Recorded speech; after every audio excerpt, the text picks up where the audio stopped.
نحمده ونستعينه ونستغفره ونؤمن به ونتوكل عليه ونعوذ بالله من شرور أنفسنا ومن سيئات أعمالنا من يهده الله فلا مضل له ومن يضلله فلا هادي له وأشهد أن لا إله إلا الله وحده لا شريك له وأشهد أن محمدا عبده ورسوله أما بعد فقد قال الله تعالى في كتابه العزيز يا أيها الذين آمنوا اتقوا الله حق تقاته ولا تموتن إلا وأنتم مسلمون وقال نبينا صلى الله عليه وسلم في حديثه الشريف إن خير الحديث كتاب الله وخير الهدي هدي محمد صلى الله عليه وسلم وشر الأمور محدثاتها وكل محدثة بدعة وكل بدعة ضلالة وكل ضلالة في النار صلاة سلام நெகிழத்தின் அருள்கொடை அண்ணலம் பெருமானார் ஸல்லல்லாஹு அலைஹி வஸல்லம் அவர்கள் மீதும் அவர்களது குடும்பத்தார்கள் மீதும் அவர்களது உத்தம தோழர்கள் அனைவரும் மீதும் மற்றும் அல்லாஹ்வுடைய இல்லத்தில் அவனை வணங்கி வழிபட்டு அவனது அன்பையும் அருளையும் மன்னிப்பையும் எதிர்பார்த்தவர்களாக அவனது இல்லத்திலே ஒன்று கூடியிருக்கிற நம் அனைவரின் மீதும் என்றென்றும் நின்று நிலவட்டுமாக. அஸ்ஸலாமு அலைக்கும் வரஹ்மத்துல்லாஹி வபரகாத்துஹு. கண்ணியத்திற்குரிய சகோதரர்களே சகோதரிகளே, ரமலான் மாதத்தில் இபாதத்து செய்ய அல்லாஹ் நமக்கு கொடுத்த வாய்ப்பு இன்னும் ஒரு நாள் மட்டும்தான் இருக்கு. 30வது நோன்பை பூர்த்தி செய்யக்கூடிய தருணத்திலே நாம் எல்லாம் இருக்கிறோம். அன்பிற்குரியவர்களே, இந்த தொடர் ரமலான் உரையில அரிதான சஹாபாக்கள் என்ற வரலாறை நாம் பார்த்து வந்தோம். அதுல இறுதியா இன்றைக்கு நாம பார்க்கக்கூடிய நபித்தோழர் என்னன்னு சொன்னா ஜுலைபீப் என்று சொல்லப்படுகிற நபித்தோழருடைய வாழ்க்கை வரலாறு. இந்த ஜுலைபீப் ரலியல்லாஹு அன்ஹு என்பவர் மதீனாவை சார்ந்த அன்சாரி தோழர்களிலே ஒருவர். இவரை பற்றி ஒரு பெரிய உயர்ந்த அறிமுகம் எல்லாம் இல்லை. இவரை பற்றி சொல்வதாக இருந்தால் வரலாற்றில் என்ன சொல்லலாம் அப்படின்னா, நிறைய குறைகள் இவருக்கு உண்டு என்று சொல்லலாம். பெரிய சிறப்புகளோ பெரிய உயர்வுகளோ பெரிய இடமோ இவருக்கு சமூகத்தில் இல்லை. ஆனால் இவருடைய குறையை பற்றி சொல்வதாக தான் நிறைய சொல்லலாம்.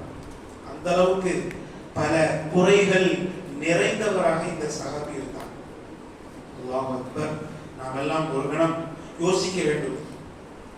ஒரு மனிதனிடத்துல ஒரு குறை இருந்து சமூகத்துல ஜெயிச்சு போராடி மேல வருவது கஷ்டம்தான். ஏன்னா சமூகத்தால் சில நேரங்களில் ஒதுக்கப்படுவோம். வேலை வாய்ப்பு என்று வரும்பொழுது ஒதுக்கப்படலாம், திருமணம் என்று வரும்பொழுது ஒதுக்கப்படலாம், நட்பு என்று வரும்பொழுது ஒதுக்கப்படலாம். இதுல மொத்த குறையும் சேர்ந்து இருந்தா அவங்களுடைய நிலைமை நினைச்சுப்பாங்க. அவங்கதான் யாரு? ஜுலைபீப் ரலியல்லாஹு அன்ஹு. என்னென்ன குறைகள் அவரிடத்தில் இருந்தது அப்படின்னு சொன்னா, முதலாவதாக அவர்தான் சஹாபாக்களிலேயே மிகவும் உயரம் குறைந்தவராக இருந்தார். உயரம் குறைவா இருக்கிறது ஒரு குறை தானே. சமூகத்தில் எவ்வளவு நாம கேலி செய்யப்படுவோம், கிண்டல் செய்யப்படுவோம், சமூகத்தில் எவ்வளவு ஏச்சுகளுக்கும் பேச்சுகளுக்கும் ஆளாகுவோம். நம்மை சுற்றி உள்ளவர்கள் பக்கம் பக்கமா பேசுவாங்க. அதுதான் இன்னைக்கு உலகத்தின் யதார்த்தம். உயரம் குறைந்தவராக அவர் இருந்திருக்கிறார். இரண்டாவது, பார்க்க அழகற்றவராக இருந்திருக்கிறார். ஒரு வசீகரமான தோற்றம் அவருக்கு கிடையாது. முகத்திலே ஒரு தேமல் இருந்திருக்கிறது. நான்காவது, அவர் எந்த குடும்ப பின்னணியும் இல்லாதவர். ஜுலைபீப் ரலியல்லாஹு அன்ஹு அவர்களை பொறுத்தவரையில அவருடைய அறிமுகம், அவரது பெயர் எப்படி வரலாற்றில் இடம்பெறுதுன்னா, ஜுலைபீப் மட்டும் தனியா, பாப்பா பேர் கூட என்ன செய்யப்படல, பதிவு செய்யப்படல. அவங்க சொந்த பந்தங்க யாரு தெரியாது, வாப்பா யாரு தெரியாது, எந்த கோத்திரத்தை சார்ந்தவர் தெரியாது, எந்த குடும்ப பின்னணியும் இல்லை. அடுத்து அவர் பரம ஏழை, காசு பணம் இல்லாத பரம ஏழையா இருந்தார். கொஞ்சம் யோசிச்சு பாருங்க. உயரம் குறைந்தவராக இருந்திருக்கிறாரு, அழகற்றவராக இருந்திருக்கிறாரு, குடும்ப பின்னணி இல்லாம இருந்திருக்கிறாரு, பரம ஏழையா இருந்திருக்கிறார். இவ்வளவு குறைகளும் உடைய அந்த சஹாபி மதீனாவில் இருக்கும் பொழுது உண்மையிலே சமூகத்தால் அதிக அளவிலே ஒதுக்கப்பட்டார்கள், நசுக்கப்பட்டார்கள். எந்த அளவுக்கு சொன்னா, ஒரு சில நேரங்களில் நம்முடைய வாழ்க்கை இது போன்று ஜீரோவாக ஆகிவிட்டதே என்று தனிமையில் இருந்து ஜுலைபீப் ரலியல்லாஹு அன்ஹு அவர்கள் கண் கலங்கியது. யாரா இருந்தாலும் கண் கலங்குவாங்க தானே, அப்படிலாம் கண் கலங்கி இருக்காங்க. ஆனா சுப்ஹானல்லாஹ், நபிகள் நாயகம் ஸல்லல்லாஹு அலைஹி வஸல்லம் அவர்கள் என்று மக்காவிலிருந்து மதீனாவுக்கு ஹிஜ்ரத் செய்து சென்றார்களோ அப்பதான் ஜுலைபீப் ரலியல்லாஹு அன்ஹு அவர்களுடைய வாழ்க்கையில ஒரு பெரிய வெளிச்சமே மாற்றமே ஏற்பட்டது. நபி அவர்கள் மூலம் அவருடைய வாழ்க்கைக்கு ஒரு என்ன சொல்லலாம், ஒரு அட்ரஸ் கிடைத்தது. ஜுலைபீப் ரலியல்லாஹு அன்ஹுடைய வாழ்க்கைக்கு ஒரு அட்ரஸ் கிடைச்சிச்சு அப்படின்னு சொல்லலாம்.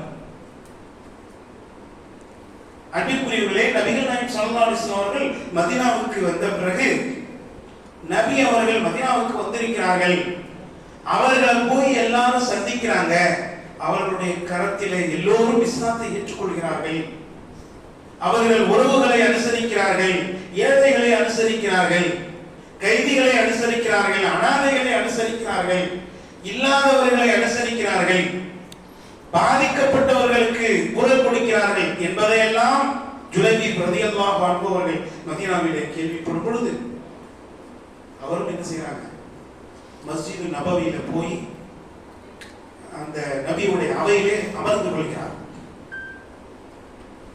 நபியுடைய அவையிலே அமர்ந்து கொண்டு அவ்வப்போது அவர்கள் சொல்லக்கூடிய செய்திகளை, ஹதீசுகளை அவர் கேட்கிறார். கேட்டு மனமாற்றம் அடைகிறார். நபிகள் நாயகம் ஸல்லல்லாஹு அலைஹி வஸல்லம் அவர்களது கரத்திலே இஸ்லாத்தை ஏற்றுக்கொண்டு அதற்கு பிறகு தொடர்ந்து அல்லாஹ்வுடைய தூதரின் அந்த ஹதீஸ் வகுப்புகளிலே என்ன செய்றாங்க, கலந்து கொள்கிறார்கள். நபிகள் நாயகம் ஸல்லல்லாஹு அலைஹி வஸல்லம் அவர்களுக்கு ஒரு நெருக்கமான நபித்தோழராகவே அவர் மாறிட்டார். எந்த அளவுக்கு சொன்னா, நபிகள் நாயகம் ஸல்லல்லாஹு அலைஹி வஸல்லம் அவர்கள் அவர்கிட்ட சிரிப்பா தமாஸ் பண்ற அளவுக்கு ரொம்ப க்ளோஸ் ஆயிட்டாங்க ஜுலைபீப் ரலியல்லாஹு அன்ஹு அவர்களோடு. ஒருமுறை நபி அவர்கள் ஜுலைபீப் ரலியல்லாஹு அன்ஹு அவர்களை பார்த்து கேட்டாங்க, ஜுலைபீப் அலா தத்தஸவ்வஜ், ஜுலைபீபே நீங்க திருமணம் முடிக்க கூடாதா? இப்படி எவ்வளவு நாள்தான் தனிக்கட்டையா நீங்க இருக்கிறது, நீங்க திருமணம் முடிங்களேன் அப்படின்னு நபிகள் நாயகம் ஸல்லல்லாஹு அலைஹி வஸல்லம் அவர்கள் கேட்கிறார்கள். அப்போது ஜுலைபீப் ரலியல்லாஹு அன்ஹு அவர்கள் சொல்றாங்க, அல்லாஹ்வுடைய நபியே, என்ன சொல்கிறீர்கள், எனக்கு திருமணமா, எனக்கு யார் பொண்ணு தருவா அப்படின்னு கேட்கிறாங்க. அது வரைக்கும் ஜுலைபீபுக்கு என்ன ஆகல, திருமணமே ஆகல, சமூகத்தால் அவ்வளவு ஒதுக்கப்பட்டாங்க. நபிகள் நாயகம் ஸல்லல்லாஹு அலைஹி வஸல்லம் அவர்கள் அவருடைய வாழ்க்கையிலே அக்கறை செலுத்தி, கவனம் செலுத்தி, நீங்க திருமணம் முடிக்க கூடாதா என்று கேட்ட போது இப்படி ஒரு விஷயத்தை சொன்னாரா இல்லையா, நபிகள் நாயகம் ஸல்லல்லாஹு அலைஹி வஸல்லம் அவர்கள் அதை மனதிலே வைத்துக் கொண்டார்கள். ஒரு நாள் ஒரு அன்சாரி நபித்தோழர் அவர்கிட்ட நபிகள் நாயகம் ஸல்லல்லாஹு அலைஹி வஸல்லம் அவர்கள் மதீனாவுல மஸ்ஜிது நபவியில வச்சு பெண் கேட்கிறாங்க, உங்க மகளை நான் பெண் கேட்கிறேன் அப்படின்னு. ஏன் அப்படி கேட்டாங்கன்னா, அன்சாரிகளுடைய வீடுகளில் எந்த பெண்கள் இருந்தாலும், அதாவது எந்த பெண்களுடைய கணவர் இறந்தாலும், எந்த பெண்கள் தலாக்கு விடப்பட்டாலும் நபிகள் நாயகம் ஸல்லல்லாஹு அலைஹி வஸல்லம் அவர்களிடத்தில் வந்து முதல்ல தகவல் கொடுப்பாங்க. அந்த வழக்கம் இருந்தது. ஏன்னு சொன்னா, அந்த பெண்ணுடைய விஷயத்திலே நபிகள் நாயகம் ஸல்லல்லாஹு அலைஹி வஸல்லம் அவர்கள் ஏதேனும் விரும்பலாம், அல்லது நமக்கு ஒரு நல்ல மாப்பிள்ளையை, சிறந்த ஒரு மாப்பிள்ளையை நமக்கு சிபாரிசு பண்ணலாம் அப்படிங்கிற அந்த எண்ணத்துல இப்படி சொல்லி வைப்பாங்க. அந்த மாதிரி ஏற்கனவே சொல்லப்பட்டிருக்கு. நபிகள் நாயகம் ஸல்லல்லாஹு அலைஹி வஸல்லம் அவர்கள் இந்த மாதிரி நீங்க திருமணம் முடிக்க வேண்டியதுதானே அப்படின்னு கேட்டதுக்கும் அவங்க சொல்லி வச்சதுக்கும் ரொம்ப பொருத்தமா போயிடுச்சு.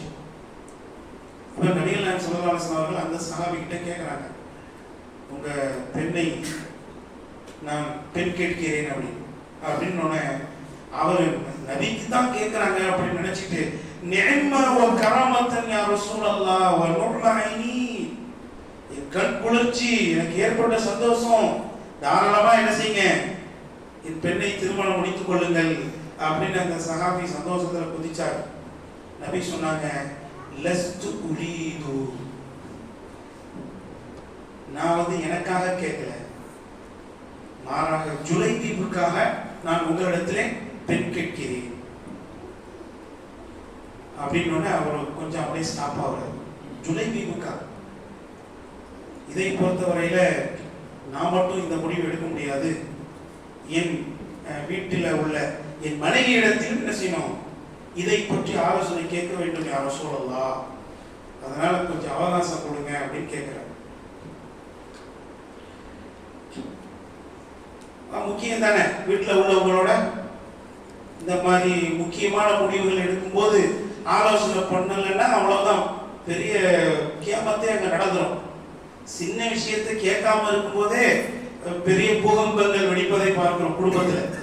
இந்த மாதிரி பிள்ளைகளுடைய திருமண விஷயம் அப்படிங்கிறத பாப்பா மட்டும் முடிவு பண்ணிட்டாருன்னா அவ்வளவுதான், எனக்கு அதுக்கு சம்மந்தம் இல்லையா, எனக்கு உரிமை இல்லையா, நான் பிக்கலையா, நான் வளர்க்கலையா அப்படின்னு தாய் வந்து என்ன செஞ்சிருவாங்க, பெருசா உணர்ச்சி வசப்பட்டுருவாங்க இல்லையா.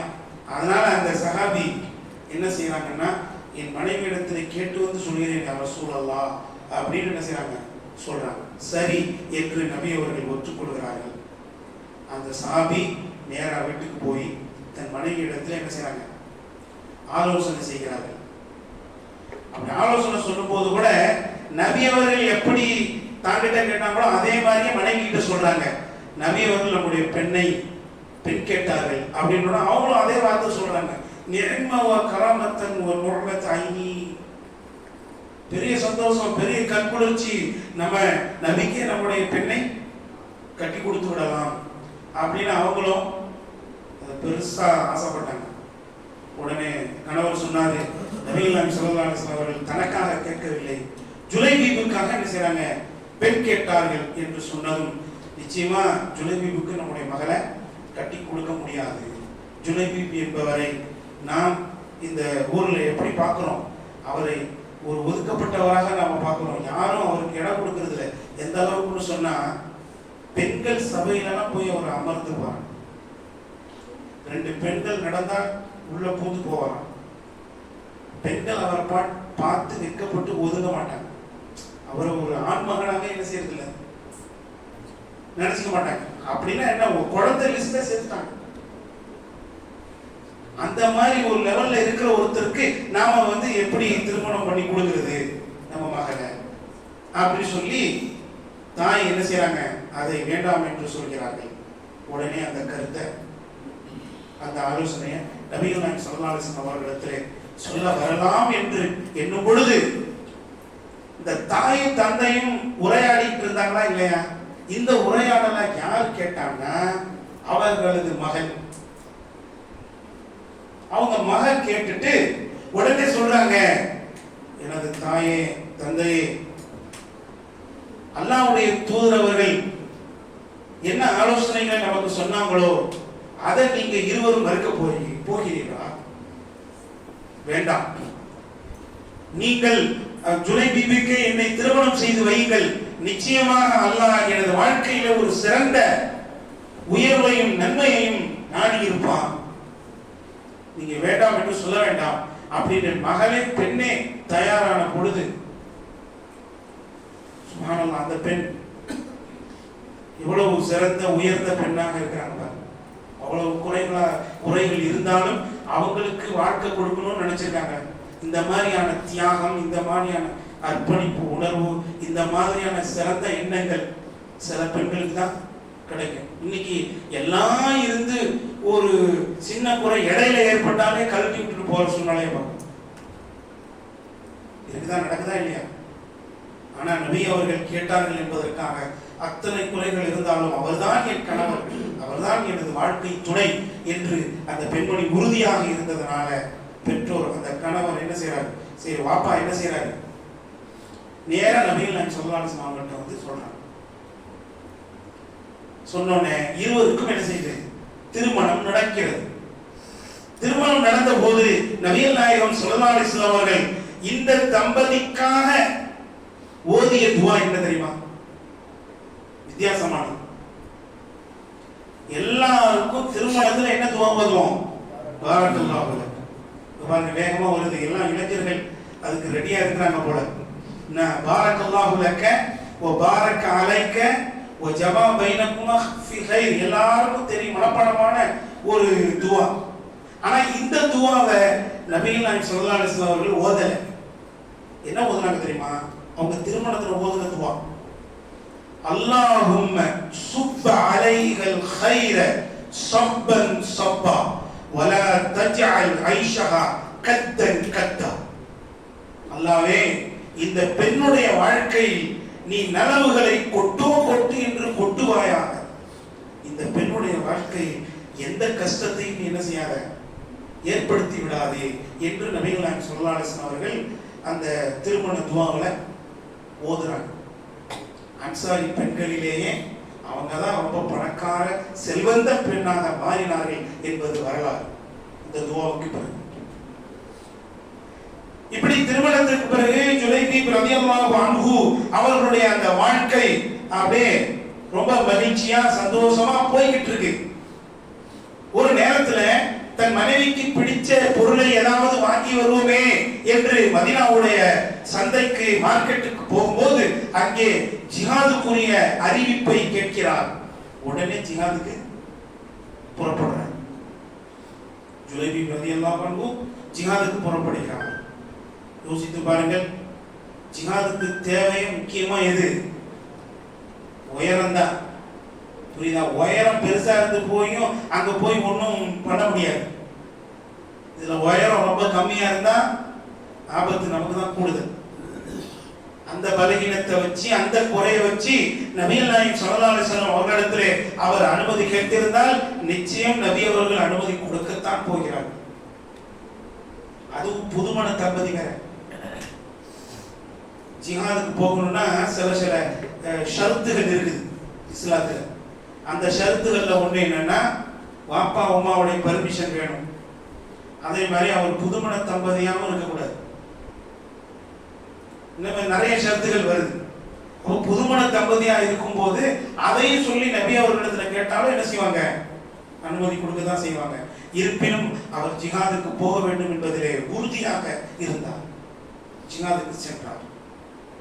அன்பிற்குரியவர்களே, இங்கேதான் நாம் ஒரு பாடத்தை பெற வேண்டும். அல்லாஹ்வுடைய மார்க்கத்திற்கு உதவுவதற்கும் அல்லாஹ்வுடைய உள்ளத்திலே உயர்வதற்கும் ஊனம் ஒரு தடையே அல்ல என்பதை இந்த உலகத்திற்கு உறக்கச் சொன்னவர் ஜுலைபீப் ரலியல்லாஹு அன்ஹு. கை கால்கள் எல்லாம் சரியாக ஊனம் இல்லாமல் ஆரோக்கியமாக இருக்கக்கூடிய நாம் சில ஊனங்களை சொல்லுவோம், காரணமாக சொல்லுவோம். சில சாக்கு போக்குகளை சொல்லுவோம். ஆனால் அவர் என்ன செய்ய சொல்லவே இல்லை. ஜிஹாதுக்கு கிளம்பினார். இந்த ஜிஹாதுல அல்லாஹ்வுடைய நாட்டப்படி அவர் கொல்லப்படுகிறார். அது எந்த ஜிஹாத் என்று சொல்லப்படல வரலாற்றில். அந்த ஜிஹாதிலே கொல்லப்பட்ட பிறகு நபிகள் நாயகம் ஸல்லல்லாஹு அலைஹி வஸல்லம் அவர்கள் என்ன செய்றாங்க, போர்லாம் முடிஞ்ச பிறகு முஸ்லிம்களில் கொல்லப்பட்டவர்களை யாரெல்லாம் கொல்லப்பட்டிருக்கிறாங்க அவங்களை எல்லாம் தேடுங்கன்றார். சஹாபாக்கள் போய் தேடி பார்த்தார்கள். கொஞ்சம் பேரை தேடி கண்டுபிடிச்சிட்டு வந்தாங்க. நபிகள் நாயகம் ஸல்லல்லாஹு அலைஹி வஸல்லம் அவர்கள் மறுபடியும் கேட்டாங்க, தோழர்களே இன்னும் யாராவது கொல்லப்பட்டிருக்கிறாங்களான்னு நல்லா போய் தேடுங்க அப்படின்னா, இன்னும் போய் நல்லா தேடும் பொழுது ஏற்கனவே கிடைக்காத பல நபர்கள் அந்த நேரத்தில் என்ன செஞ்சாங்க, கிடைச்சாங்க. நபி அவர்கள் சொன்னாங்க, இன்னும் யாராவது கொல்லப்பட்டிருக்கிறாங்களான்னு பாருங்க அப்படின்னா, யாரும் இல்லை யாரும் சொல்லலாம், எல்லோரையும் நாம் அடையாளம் கண்டாச்சு, எல்லோரையும் நம்ம தேடி பார்த்தாச்சு அப்படின்னு சொல்லும்போது நபிகள் நாயகம் ஸல்லல்லாஹு அலைஹி வஸல்லம் அவர்கள் சொன்னாங்க, நான் ஜுலைபீபை காணவில்லை, அவரை இழந்து விட்டேன், அவர் எங்கே இருக்கிறார் என்று பாருங்கள் அப்படின்னு. சுப்ஹானல்லாஹ், யாரும் அவரை கணக்கில் வைக்கல, ஆனா யார் வச்சிருந்தா? நபிகள் நாயகம் ஸல்லல்லாஹு அலைஹி வஸல்லம் அல்லாஹ்வுடைய ரசூல் அவரை ஞாபகத்தில் வைத்திருந்தார்கள். போய் மறுபடியும் சஹாபாக்கள் பார்க்கறாங்க, பார்த்தா அவர் ஒரு 7 பேரை கொண்டுட்டு அந்த 7 பேருக்கு அடியில கிடக்கிறார், இறந்து போய் கிடக்கிறார். பாடி எல்லாம் நீக்கிட்டு பார்த்தா அந்த இடத்துல ஜுலைபீப் ரலியல்லாஹு அன்ஹு அவர்கள் இருக்கிறார்கள். உடனே நபிகள் நாயகம் ஸல்லல்லாஹு அலைஹி வஸல்லம் அவர்கள் தனது 2 கரத்தால் ஜுலைபீபை தூக்கினார்கள்.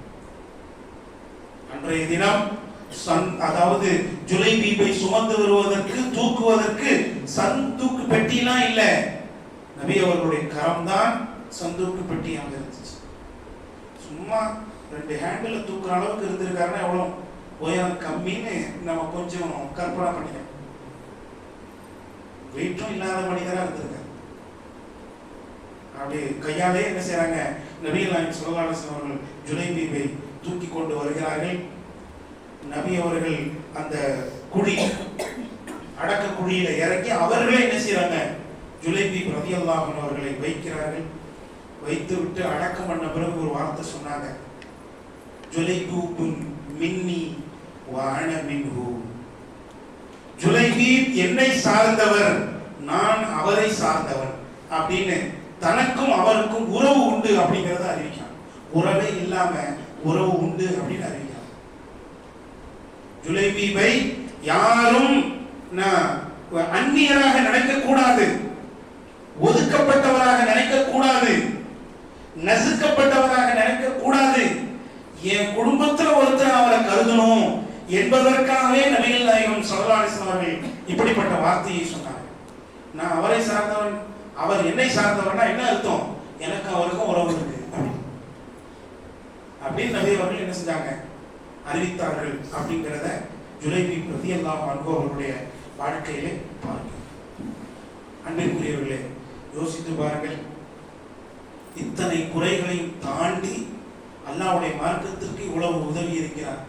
அல்லாஹ்வுடைய தூதரின் உள்ளத்திலே அவர் உயர்ந்திருக்கிறார். அல்லாஹ்வுடைய உள்ளத்திலும் என்ன செய்திருக்கிறார், அவர் உயர்ந்திருக்கிறார் என்றால் இந்த மார்க்கத்தை அவர் எவ்வளவு அதிகமாக நேசித்திருக்க வேண்டும், அல்லாஹ்வையும் ரசூலையும் எவ்வளவு அதிகமாக நேசித்திருக்க வேண்டும், அல்லாஹ்வுடைய பாதையிலே ஜிஹாது செய்வதை எவ்வளவு அதிகமாக நேசித்திருக்க வேண்டும். அது போன்ற நேசமும் ஈர்ப்பும், அது போன்ற ஒரு ஈடுபாடும் கவனமும் இந்த இஸ்லாமிய மார்க்கத்திலே நமக்கு ஏற்பட வேண்டும். எல்லா நபித்தோழர்களும் அப்படித்தான். அதுல சில நபித்தோழர்கள் ஒரு தனி அத்தியாயம், அதுல சில நபித்தோழர்கள் தனி அத்தியாயம் என்றால் ஜுலைபீப் ரலியல்லாஹு அன்ஹு அவர்களும் அப்படித்தான். வரலாற்றில் தனக்கென ஒரு இடத்தை அவர்கள் பிடித்தார்களா இல்லையா? குடும்ப பின்னணி இல்ல, ஆனா வரலாற்றுல ஜுலைபீபுக்கு முக்கியமான இடம். அவருடைய வாழ்க்கை சொல்லி தரக்கூடிய பாடமும் சிறந்த பாடம். ஆகவே அப்படிப்பட்ட பாடங்களையும் படிப்பினைகளையும் நபித்தோழர்களுடைய வாழ்க்கையின் மூலமாக நீங்களும் நானும் பெற்று அல்லாஹ்வுடைய பொருத்தம் பெற்றவர்களாக அவர்கள் எப்படி மாறினார்களோ அதுபோன்று நீங்களும் நானும் மாற முயற்சி செய்வோம். அல்லாஹ் ரப்புல் ஆலமீன் அதற்கு நமக்கு உதவி செய்வானாக என்று அல்லாஹ்விடத்தில் வேண்டி விரும்பி பிரார்த்தனை செய்து எனது இந்த உரையை நிறைவு செய்கிறேன். وآخر دعوانا عن الحمد لله رب العالمين والسلام عليكم ورحمة الله وبركاته. سبحانك اللهم وبحمدك أشهد أن لا إله إلا أنت أستغفرك وأتوب إليك.